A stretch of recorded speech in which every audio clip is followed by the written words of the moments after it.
देखिए last class में हमने क्या देखा था। कुछ सिचुएशंस ऐसी होती हैं, कुछ नहीं सारी सिचुएशंस ही ऐसी होती हैं जो हमारे लिए फेवरेबल होती है, बट किसी दूसरे व्यक्ति के लिए वो ही सिचुएशन अनफेवरेबल हो सकती है। छिपकली का एग्जांपल दिया था। उस छिपकली से मुझे बहुत डर लगता है, लग रहा था, लेकिन वो दूसरे जो व्यक्ति थे उनके लिए कोई प्रॉब्लम वाली बात नहीं थी। वो उसको बहुत इजीली वो उठाने को तैयार हो गए थे। आई वाज सरप्राइज्ड, ये कैसे हो रहा है, बट है ये चीज। देखिए अब आगे देखते हैं। भौतिक धरातल पर एक व्यक्ति के लिए जो नैतिकता है, दूसरे के लिए वही अनैतिकता है, और जो एक व्यक्ति के लिए अनैतिकता है वही दूसरे के लिए नैतिकता है।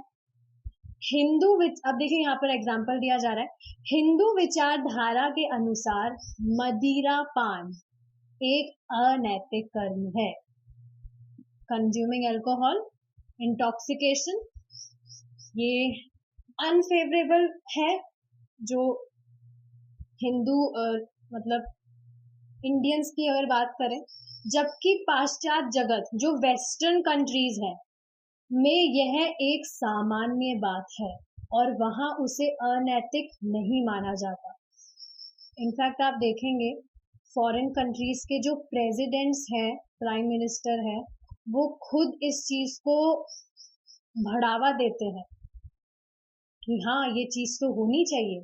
अब आप सोचिए जिस कंट्री के प्राइम मिनिस्टर, प्रेसिडेंट वगैरह ऐसी चीजें कर रहे हैं, मतलब बढ़ावा दे रहे हैं, तो पूरी जो कंट्री है उसकी क्या कंडीशन, क्या दशा होती होगी।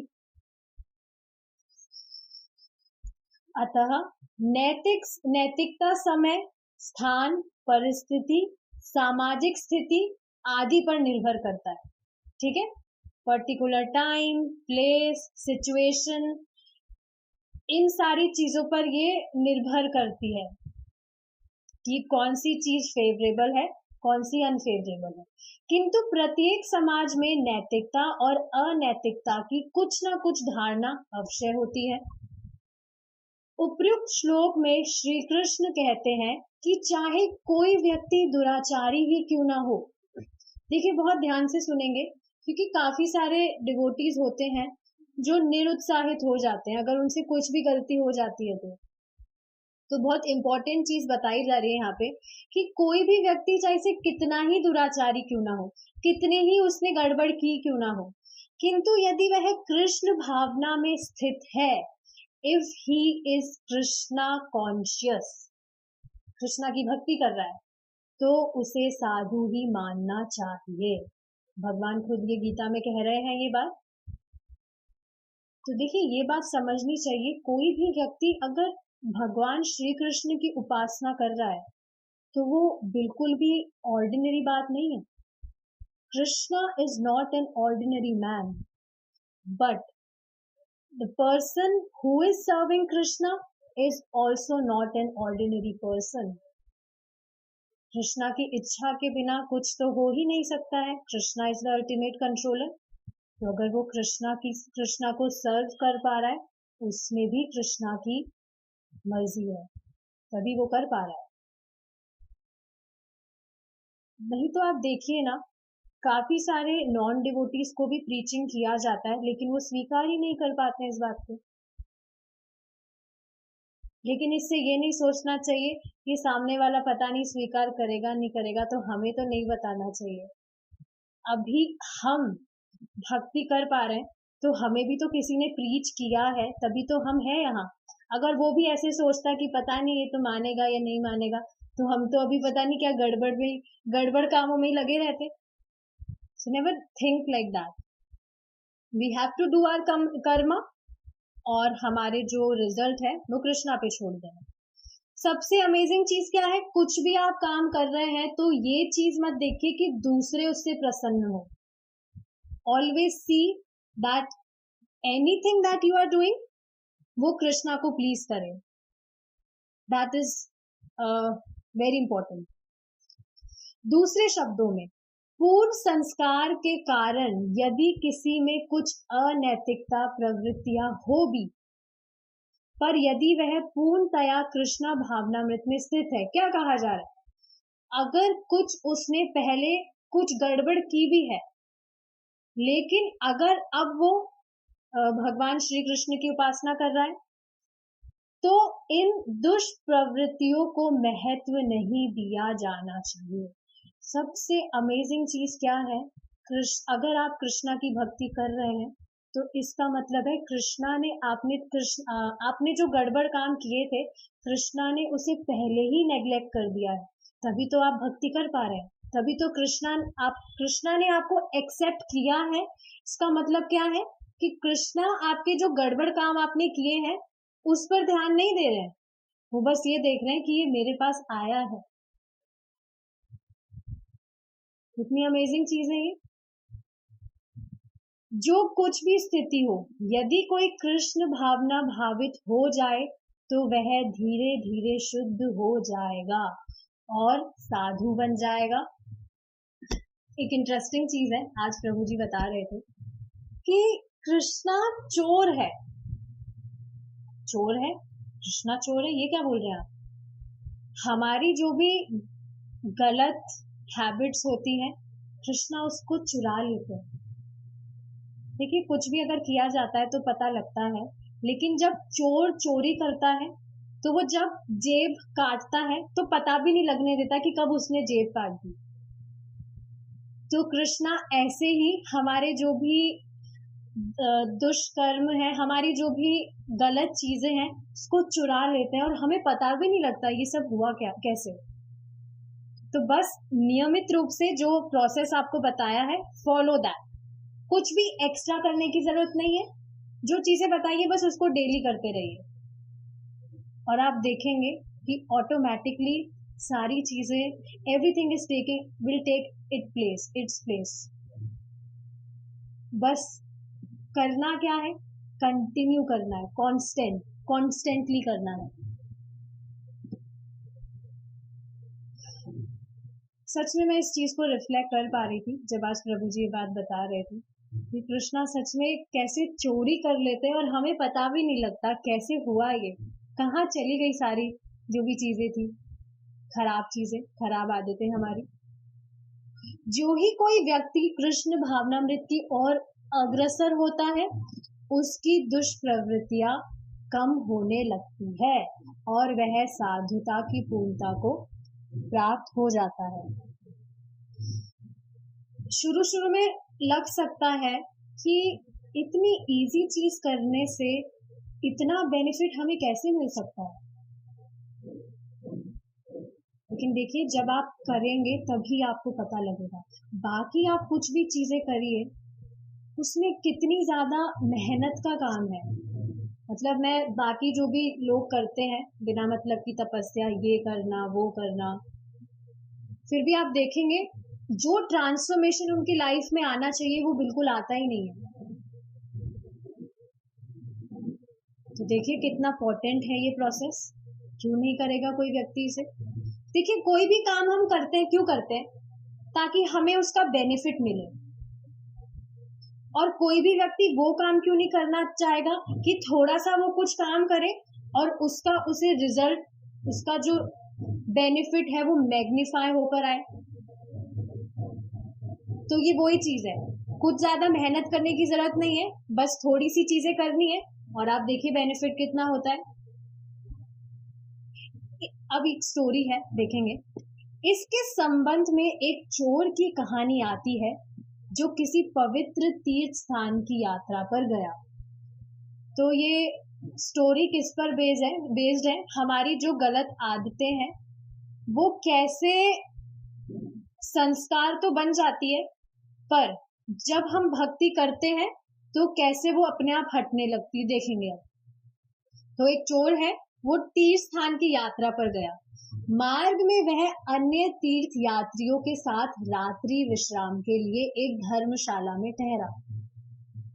तो पढ़ने से ही समझ आ रहा है, ध्यान से सुनेंगे क्या कहा जा रहा है कि रात को रेस्ट करने के लिए वो एक धर्मशाला में उसने रुका, वहां स्टे किया उसने।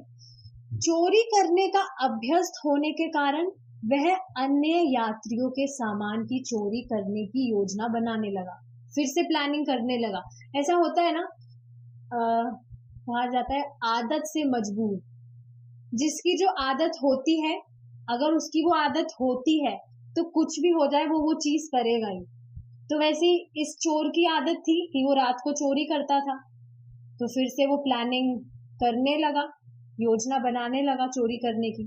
किंतु फिर उसने सोचा कि मैं तीर्थ यात्रा के लिए जा रहा हूं, अतः ये ठीक नहीं होगा कि मैं यात्रियों का सामान चुराऊं। मैं ऐसा नहीं करूंगा। देखिए, अब इस चीज से आपको क्या समझ में आ रहा है? जब व्यक्ति कृष्णा कॉन्शियस होने लगता है, कृष्णा कॉन्शियस का मतलब क्या है? हमारी जो चेतना है वो कृष्ण में लग रही है। जो भी हम काम कर रहे हैं, we are trying to connect it with Krishna, और हम उस हर चीज में कृष्णा का हाथ देख पा रहे हैं। That is Krishna consciousness, right? तो देखिए, जब व्यक्ति कुछ काम करता है, सबसे पहले तो वो कॉन्शियस होने लगता है कि जो भी वो काम कर रहा है क्या वो सही है या गलत है। जैसे ही वो कुछ गलत काम करने के लिए प्रवृत्त होता है, उसे दिखने लगता है कि मैं ये गलत काम कर रहा हूँ। और देखिए, जिस इंटरेस्ट से उस गलत काम को वो पहले कर पाता था, अब वो बात नहीं रहती है। क्यों? क्योंकि अब कृष्णा केंद्र में रहते हैं। वो उसको इतनी कॉन्शियसनेस हो जाती है, वो देख पाता है कि जो भी मैं काम कर रहा हूँ कृष्णा देख रहे हैं, कृष्णा की नजर है मुझ पर, तो वो उसे कर ही नहीं पाता है। देखिए कि आपको और स्पष्ट होगा इस स्टोरी को समझने से। तो ठीक है, उसने क्या किया? प्लानिंग उसने की, लेकिन उसने फिर सोचा कि मैं तो तीर्थ यात्रा पर जा रहा हूँ, तो ये सब करना ठीक नहीं होगा कि मैं यात्रियों का सामान चुराऊं। मैं ऐसा नहीं करूंगा। इस प्रकार भी अपनी सहज वृत्ति के कारण वह अपने हाथों को वश में नहीं रख सका। संस्कार बन गया चोरी करने का, तो फिर वो कंट्रोल नहीं कर पाया, उसके हाथों को वो वश में नहीं रख पाया। अतः उसने एक यात्री का सामान लिया और उसे दूसरे स्थान पर रख दिया। इसी तरह दूसरे यात्री का सामान उठाया और उसे कहीं और रख दिया। वह रात भर विभिन्न सामान को विभिन्न स्थान पर रखता उठाता रहा, किंतु अंतर आत्मा द्वारा धिक्कारे जाने के कारण वह उस सामान में से कुछ भी नहीं ले सका। समझ पा रहे हैं आप? ऐसा ही तो होता है जब व्यक्ति कृष्णा कॉन्शियस होने लगता है, तो गलत काम वो अपने आप हो ही नहीं पाता है उससे। ऐसा नहीं है कि उसे डर लग रहा है कृष्णा से कि कृष्णा मुझे पनिश कर देंगे अगर मैं कुछ गलत काम करूंगा। ऐसा नहीं है।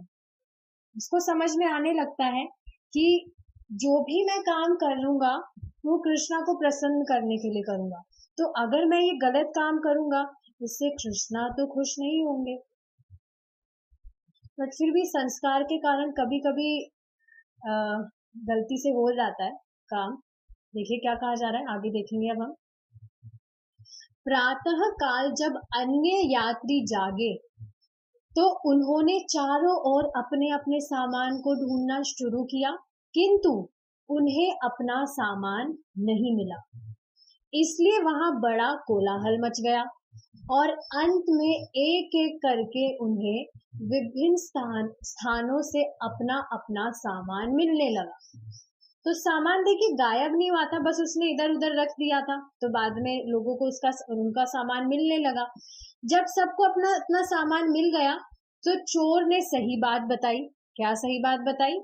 सज्जनों, मैं व्यवसाय से एक चोर हूँ, चोरी करना इज माय प्रोफेशन। रात को चोरी करने की मेरी आदत हो गई है। आपके थैलों में से मैं कुछ चुराना चाहता था, किंतु मैंने सोचा कि चूंकि मैं एक पवित्र तीर्थ स्थान को जा रहा हूँ, अतः चोरी करना असंभव है। असंभव ऐसा नहीं है कि पॉसिबल ही नहीं है, चोरी तो आराम से हो सकती थी, बट उसका मन नहीं मान रहा था कि वो ऐसा काम करे। इसलिए मैंने आप लोगों का सामान इधर से उधर तो कर दिया है, पर चुराया कुछ नहीं है। कृपया मुझे क्षमा करें। चोर की इस कहानी का उद्देश्य क्या है? दुष्प्रवृत्ति का स्वरूप दिखाना। यद्यपि चोर अब चोरी नहीं करना चाहता, तथापि पुरानी आदत के कारण कभी कभी ऐसा कर बैठता है। तो क्या कहा जा रहा है कि जो चोर है उसको समझ आ रहा है कि चोरी करना गलत चीज है। यहाँ पर तो एटलीस्ट मैं किसी शुभ काम में जा रहा हूँ, तो वहां पर भी मैं ऐसे गलत काम करूं तो वो अच्छी बात तो नहीं है। लेकिन फिर भी उसकी पुरानी आदत के कारण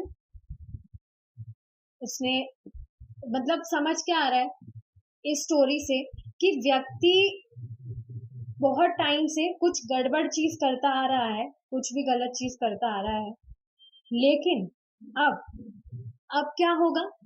कभी कभी हो सकता है कि वो उस गलत चीज में फिर से प्रवृत्त हो जाए, लेकिन जिस तरह से पहले वो करता था अब वो प्रवृत्ति नहीं रहती है, कम ही होने लगती है वो चीज। इसलिए कृष्ण कहते हैं जिसने अपनी दुष्प्रवृत्ति से दूर रहकर कृष्ण भावनामृत की ओर अग्रसर होने का निश्चय कर लिया है, उसे साधु ही समझना चाहिए, चाहे पुरानी आदत के कारण या संयोगवश वह कभी कभी अपनी असत प्रवृत्तियों के सामने झुक जाता हो। क्या कहा जा रहा है? हो सकता है कभी कभी उससे गलत काम हो जाए जो वो पहले करता था, लेकिन आप खुद देखिए ना, पहले कुछ वो काम करता था, वो अभ्यस्त हो गया था और बहुत उसमें इंटरेस्ट लेके वो करता था, लेकिन अब जैसे जैसे भक्ति करने लगा है तो वो चीज कम होने लगती है और ये चीज सच में होने लगती है। मेरा ही मैं आपको एग्जांपल देती हूँ। मुझे मीठा खाना बहुत पसंद है, अभी भी है, लेकिन पहले क्या था, बहुत ज्यादा खराब आदत थी मीठा खाने की। तो पता लगा था कि चीनी वीनी तो नहीं खाना चाहिए, नॉट गुड फॉर हेल्थ। तो बाकी जो ऑल्टरनेटिव्स होते थे जैसे जैगरी हुआ, डेट्स हुए, उस पे मैंने स्विच किया, लेकिन उसको मैं ज्यादा मात्रा में खाने लगी थी। यू वोंट बिलीव, सिर्फ 2-3 दिन में मैं 1 किलो गुड़ खा जाती थी। लेकिन अब देखिए, भक्ति जैसे मतलब हो रही है डेली, तो अपने आप पता भी नहीं चला मीठा खाने की आदत कब छूट गई। छूटी पूरी तरह से नहीं है, मन अभी करता है, बट एटलीस्ट पहले से तो कुछ कम हुआ है। तो यही चीज होती है, आपको पता ही नहीं लगता है कृष्ण आपकी जो भी खराब चीजें हैं उसको कैसे चुरा लेंगे। तो ये चीज है। एक और इंटरेस्टिंग चीज बताकर हम रुकेंगे यहाँ। प्रभु जी बता रहे थे कि आप ये मत सोचिए कि आपका प्योरिफिकेशन कैसे होगा, उस पर ध्यान मत दीजिए। आप सिर्फ अपनी भक्ति करने में ध्यान दीजिए और सब कुछ कृष्णा पे सरेंडर कर दीजिए। Krishna, I am serving you, मैं आपकी भक्ति कर रहा हूँ या कर रही हूँ। अब जो भी होना है वो सब आप संभालिए। मेरी जो भी वासनाएं हैं, डिजायर्स हैं, खराब चीजें हैं, वो अब आपकी ड्यूटी है, आप कैसे हटाते हैं। मैं मेरा दिमाग नहीं लगाऊंगा उसमें, और लगाना भी नहीं चाहिए, क्योंकि अपने दिमाग लगाने से कुछ होता भी नहीं है। So why not to surrender to Krishna.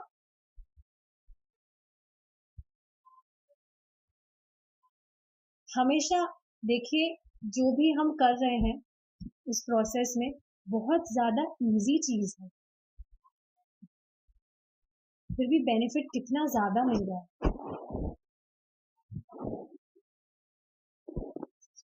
तो ठीक है, ये जो श्लोक है we will discuss it tomorrow.